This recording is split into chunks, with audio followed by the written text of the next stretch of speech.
Hello, everybody, and welcome to another episode of the podcast. In today's episode, I am delighted to be joined by Hannah and Nicole of Showing Up Solo. Hannah and Nicole are mompreneurs, marketing mavens, and hosts of the amazing Showing Up Solo podcast.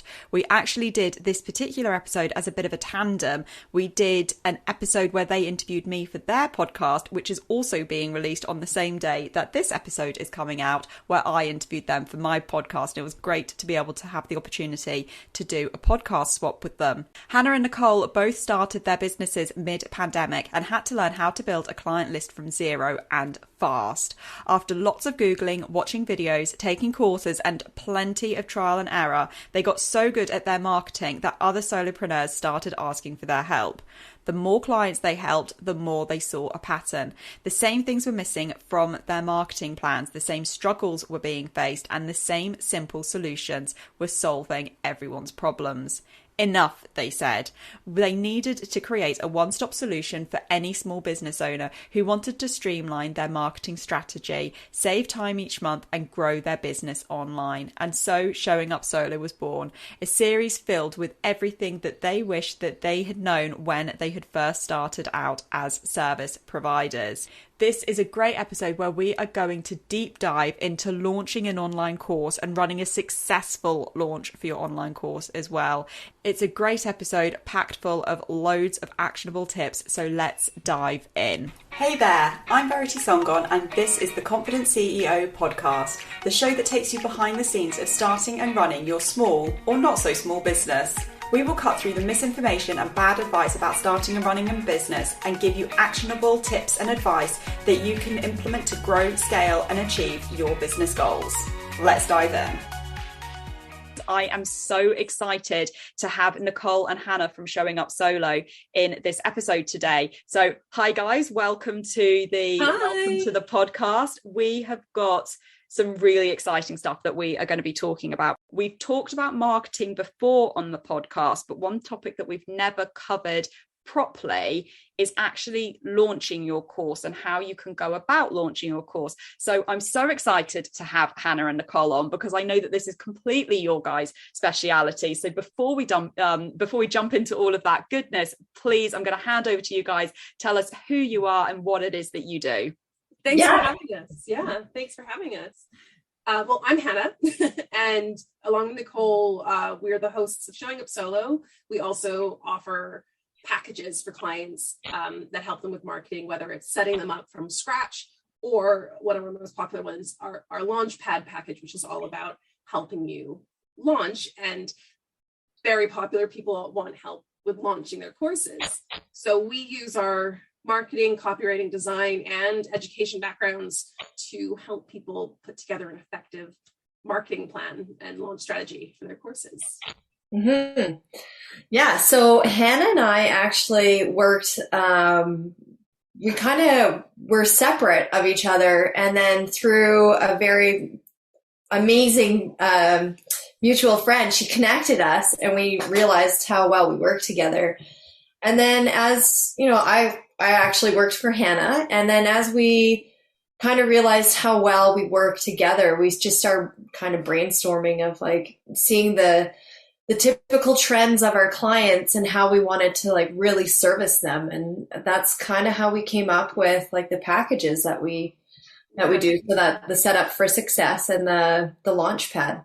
And actually, it was a client with a course who needed help launching a course that kind of inspired a lot of our packages, wasn't it, Nicole? Yeah. We had a client who had been working really hard behind the scenes, like creating a course, but she was really stuck when it came to the launch, to how to do it, how to set up the email systems, the sales pages, what copy to put in there, how to promote it on social media. And we were brought in very close to the actual launch. I think it was only like a month before the date, and we had to very quickly get it all set up, and that's what inspired basically these services that we now provide, which is getting people either in a position where most of that work's done way ahead of time by being set up properly, or by delivering the whole suite of launch content.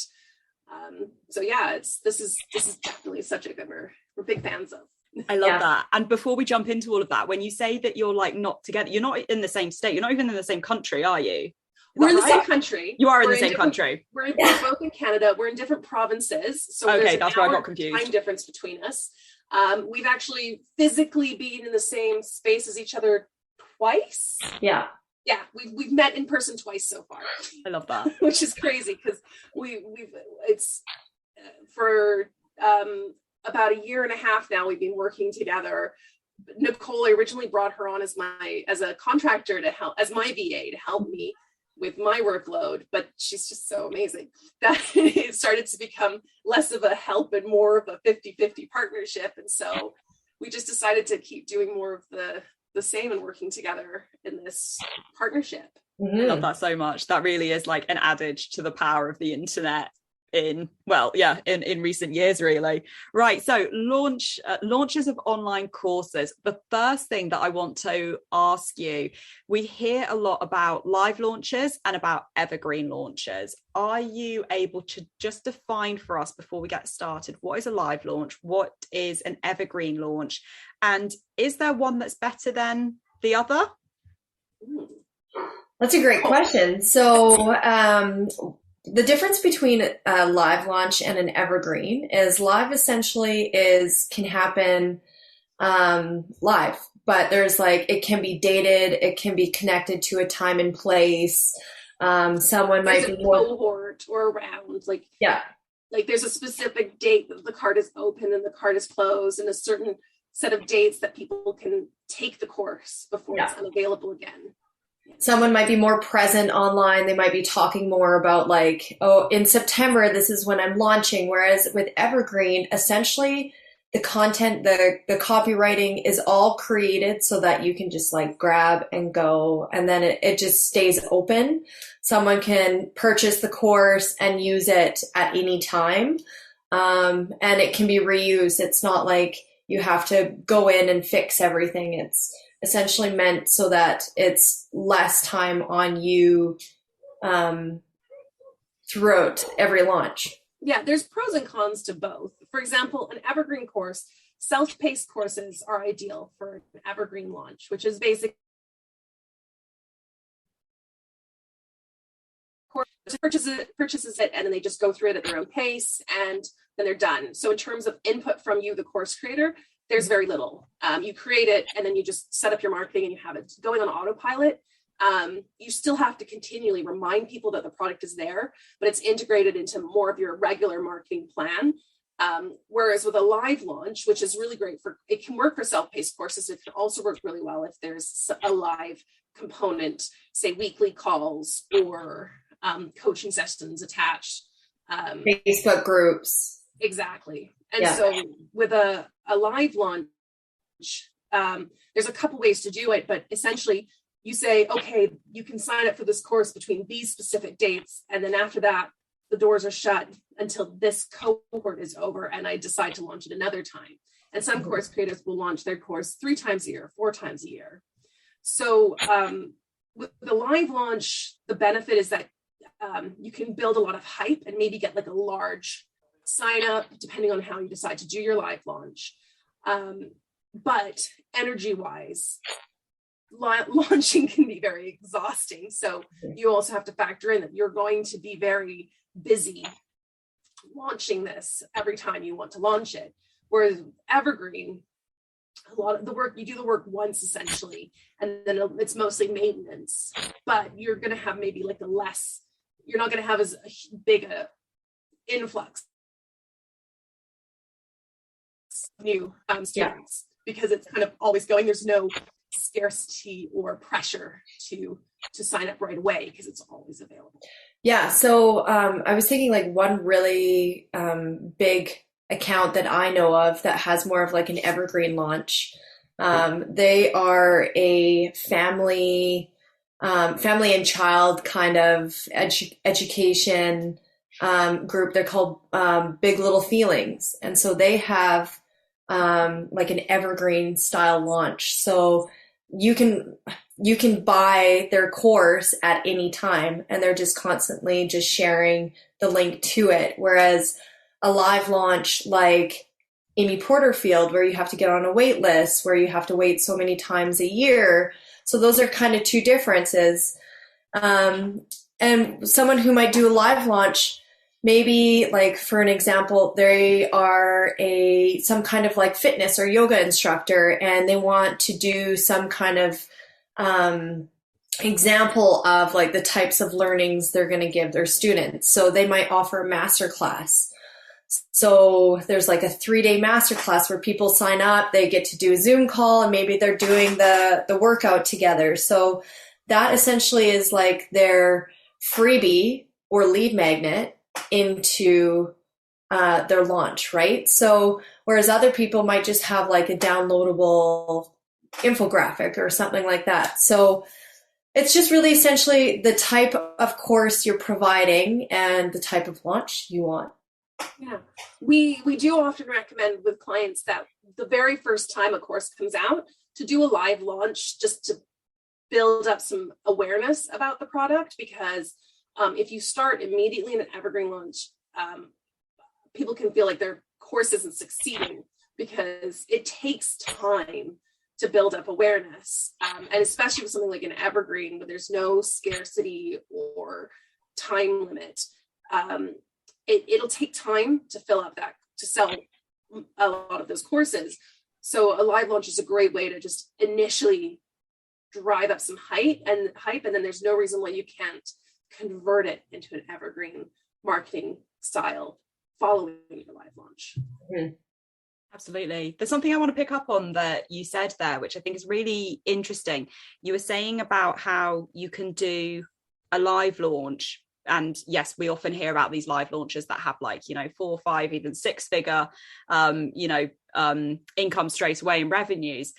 But it's interesting because I also want to couple that with what you said about how there is a huge amount of work that needs to go into the build up to that live launch, because I think sometimes we end up with that kind of shiny object syndrome, don't we? We see on Instagram or Pinterest or whichever social media that we're on, like, oh wow, that person, they did a 5-figure launch. How did they do that? And I think sometimes we end up thinking to ourselves that all they did was post one link, and then within 24 hours they had, goodness knows how much money sitting in their bank account. But actually the reality is there was a whole social media strategy behind that. Like you said, there was an entire launch strategy. There was so many hours and hours and hours of work. There was probably not only them, there was probably people like you guys who were, behind the scenes that you don't necessarily, well, you definitely don't from that one Instagram post, you don't see all of the people and all of the hours that went into that launch. And I think that is so, so important to remember. So let's delve into that a little bit more. You were saying that either type of launch, there is so much work that needs to go into launching an online course. And I'd love to hear from you guys, what does an online course launch look like? Because I think a lot of people think that it's, I'm going to go on social media, I'm going to post the link to it a couple of times, and bada bing, bada boom, it's going to start selling itself. But you guys know that that's not the reality. So I'd love to hear more about that from you. Yeah, well, it's funny because, and this is a conversation we repeatedly have with clients, because a lot of people think the cart open week is the launch, but it actually starts weeks before that. There's a good month ahead of even opening the cart where you're audience building. You have to have an audience to sell to. So you can't just turn up and say, hi, I have this course. You have to start to build an audience, get an email list, get connections and people interested and listening to you before you even start to sell them your product. And then you start to get them on your sales funnel. So you want to take people from social media and get them onto your email list. Because on social media, only about 4%, I think that number's changed a little bit since I last heard about it, like a small percentage of your audience sees your content. Email marketing, it's 25 to 30%. So that's already a lot larger. And when people are brand new subscribers to your email list, it's closer to 90%. So you really want to get people on your email list and then give them enough time to go through typically a 6 email sequence. If you send those one day after another, you still need a full week before they're going to be ready to purchase. So you have to factor all of that in. a launch is typically about 6 weeks, wouldn't you say, Nicole?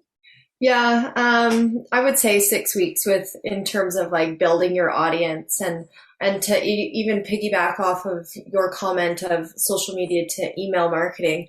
I really like to think of social media as like that brand awareness, like you're showing someone who you are. It might be the face value of you, but the email marketing is really like getting to know who you are and building that trust factor with people. It's that opportunity for you to really show people you know who they are, you know their pain points. And so this is the product that will solve those issues for them. Whereas like social media, it's like Hannah said, not everybody sees your post. And I would even say it's less than 4% with the new algorithm, because everything is on my Instagram is not who I like following right now. Yeah. So getting people to download that freebie of yours, that already shows that they're interested in what you have to say. And then that just like puts them into the sales funnel, like Hannah said, and building that trust, that rapport. The more trust people have in you, the higher chance you have of them making a sale. And to touch on that lead magnet, that freebie. So it could be something as simple as a workbook or a PDF or a checklist. Or with a live launch, you might want to do a masterclass or a 2 or 3 day challenge. Mm-hmm. And the real point of those is to give people a taste of what they're going to get inside the course. And it's really important that whatever you pick as your top of your funnels, your free resources, your way of collecting email addresses, whether it's a PDF, webinar, challenge, is that it is the logical next step is your course.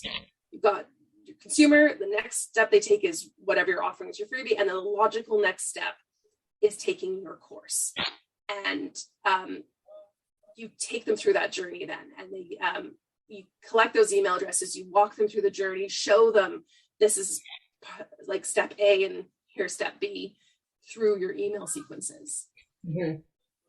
I think that's a really interesting point about what you were saying, is that there's got to be a logic and a follow on. And the reason that I say that is, I'm sure you've signed up to newsletters or whatever before. You're on a website, you get an opt-in, you think, yeah, this checklist is really, really going to help me. And then you're maybe like a week or a few days later, however their sequence works, you're being sold something. You're like, this has got nothing to do with why I came to your website. Like, I came to your website for a podcasting checklist, for example, and all of a sudden you're trying to sell me something about making YouTube videos. Well, I'm clearly not doing, both of them at the same time. So it's interesting that you said that there has to be a logical step, because I think there's a lot of information out there about ideas for freebies and how to create a freebie, but I don't think there's necessarily enough information as to how that freebie then funnels people through to the actual end product, which is your course. Because at the end of the day, it's your course that's going to make you the money, and it's your course that you want to be driving people towards. Mm-hmm. And I also love what you were saying as well about making sure that you are keeping on top of contacting people, because, correct me if I'm wrong, but I'm sure there's a statistic somewhere where people need to have at least 6 or 7 contacts with you before they're ready to purchase from you. I think it's closer to like 11 touch points now. Wow. Before someone's willing. We're not very trustworthy people, aren't we? because of all this, the oversaturation of online marketing, because of all the touch points that are out there, it keeps increasing. So you have to give people lots of time to get to know you. Yeah. And I guess that's where you were saying as well about having a good 6 weeks, because if you go and launch a week beforehand, if people only see less than 4% of your posts or what have you, it's potentially that your audience is there, but because of the algorithm or whatever it is, the time of day that they're looking at your content, whatever it is, it's potential that you've given them the opportunity for 11 touch points, but actually they've only seen 1 or none. Yeah. And I really want to emphasize the importance of using social proof as well. It's something that we talk about with our clients all the time, but it's something that people forget. I don't know. It's like we don't put a lot of emphasis in like getting proof from other people of like why we're amazing, or the services that we do. It's like we feel icky about asking, but the fact is when you're trying to sell something that you think will help someone, they want to see that like other people had a great experience working with you or the product or service that you're selling. So, you know, before you even start a course or launch a course, start asking for testimonials, even if it's like written or it's a video or it's anything. Like those proof of people's experiences are so important in a launch. And that's where something like a beta launch can come into play as well. A beta launch is just like a little practice run. It can be as big or as small as you want it to be, but typically you open up your course for a small number of people at a reduced price so that they can give it a try. You can see, like, to make sure everything's working properly, see where any gaps are. And then you can collect generally the exchanges. You got this reduced price because you're going to give me a testimonial, video testimonial, whatever it is. And so that's a really good idea to do ahead of time. And you don't have to launch your course before you start sending it out if you want to do like little beta launch. And it gives you a really good practice round before you get into the big, big scary live launch. Well, also like say, like I heard you, I think we've talked about this before, Verity, is that people will ask you like, well, why aren't people liking my course? Doing those beta rounds, you find that information of like people liked if you would offer this in there, or if you did this differently. So not only do you get that social proof, it's not as big of a launch, so it might feel less pressure, but you also have an opportunity to make those changes in your course and in your launch to improve it for the next. Absolutely. I love what you were saying about testimonials, because that just comes into your copy so much and on your landing pages. And it's so true. How often have you, we think of Amazon, for example, if you're anything like me, nearly 90% of what comes through the door is from Amazon, it feels. But what's the first thing we do? We look at the product and then we go straight to the bottom of the page and we see how many stars it's got. And if it's got less than 5 stars, we're reading those reviews and we want to know exactly where those stars have dropped off. And it's the social proof that sells the product on Amazon more, because I don't know about you, but I can't tell you the last time I read an item description on Amazon. I look at the picture and then I look at what the reviews are, and it's so true. We need that social proof in our copy. So then I think that leads us on really nicely to the other thing that I wanted to pick your brains about for this episode is, what tips do you have for our lovely listeners who are thinking of putting their own copy together for their landing page? Have you got any kind of key tips that people can DIY their landing page copy themselves? Yes, absolutely. The most important thing that your copy, that anything you're using to market anything, is you need to help your clients go from not having any clue who you are to knowing that they want what you have to offer. Sounds really simple, but that's what your pre-launch copy and your marketing is all about. It's saying, hey, this is a problem that you've been experiencing. Here's a solution. Mm-hmm. And getting people already thinking, okay, I need this solution, before you even start to say, and guess what? I have that solution here for you. So you want people to have already like made up their mind that this is the right decision before you tell them that you have what they need. Mm-hmm. So you want to address those pain points. You want to indicate what the problem is. Why does someone want to take this course? Why would someone want to take a crochet course, to use one of your favorite examples? Oh, my crochet example. But like, why would someone want to take that? And who would want to take that? Is it a course for beginners? Is it a course for people who want to improve their skills? Is it a course for people who want to set up an Etsy shop? Whatever their reason, you need to know what their motivation is. And then you have to show them the end result. So this is you right now, and this is what you're going to look like afterwards. This is your transformation statement. And you have to walk them through that in everything, in your social media, in your email, in your sales page. You've got to walk them through, here's where you are, and here's what you will be, and this is that missing piece in the middle. And people don't really care how many videos are in your course or how many downloads or whatever. They don't care what they're going to get. They care what they're going to be like at the end of it. How, like, it's basically the why should I care question. Yeah, people are very tied to an emotional response to something. And when they're reading your copy, if that evokes a feeling within them that's like, I need that, like it drives their motivation, then they're more likely to buy your course. Because if they see, like, it's really just identifying who your ideal client is. And like Hannah said, like, knowing all those things and the transformation that they're going to have. As soon as someone feels like my life can be better, and you know, like, the problems I'm faced, you're identifying the problem that I haven't even really admitted to, then they're going to make that sale. It's less about the how and the what, and more about the who and the why. Yeah. So I think that's in the back of your head whenever you're writing any kind of copy to promote your course, your product, or anything, is to just think, why should my audience member care? What's in it for them? And then if you can come up with a satisfactory answer to that, then you've got good copy. I love that so much. There is so much value in that last 5-10 minutes. Absolutely. So what I would love to ask you now then is, what is the key takeaway that you would love our listeners to take away from this episode? Can we do two? Can we do go for it. You can do two. I can see you both want to do two, so go for it. I'll let you go first, Nicole.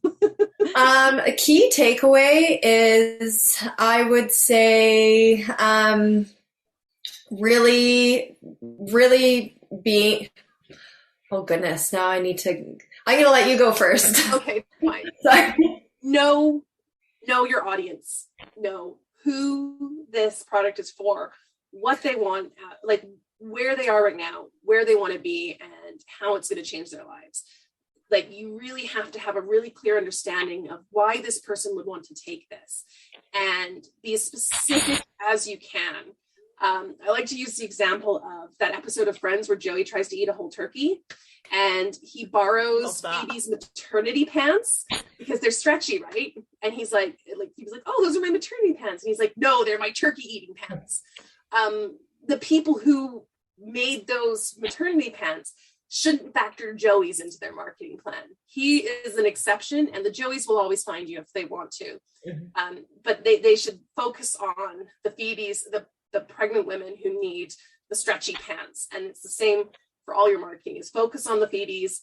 The Joeys will find you if they want to. I love that so much. And to jump off of that point, because knowing your ideal client and marketing to them is so important, but not cutting corners. So really, you might think that, doing it this way might save you time now, but put in the time to do your marketing for your ideal client, because that will pay off in the end. Yeah. The only person that you are hurting is yourself if you just don't put in the time. Yeah. And I guess that's, be patient. It's another thing, but be patient, because it takes time. There's no fast way to launch. You have to take the time to build that audience, to build that awareness, and before you can properly sell something. Absolutely. It goes back to a quote that I actually read online the other day, which was something, I'm going to butcher this, but it was something to the adage of every overnight success takes years to create. And you're like, that is so true. So I think those are wonderful takeaways. So thank you so much. Where can our listeners find out more about you guys if they want to connect with you?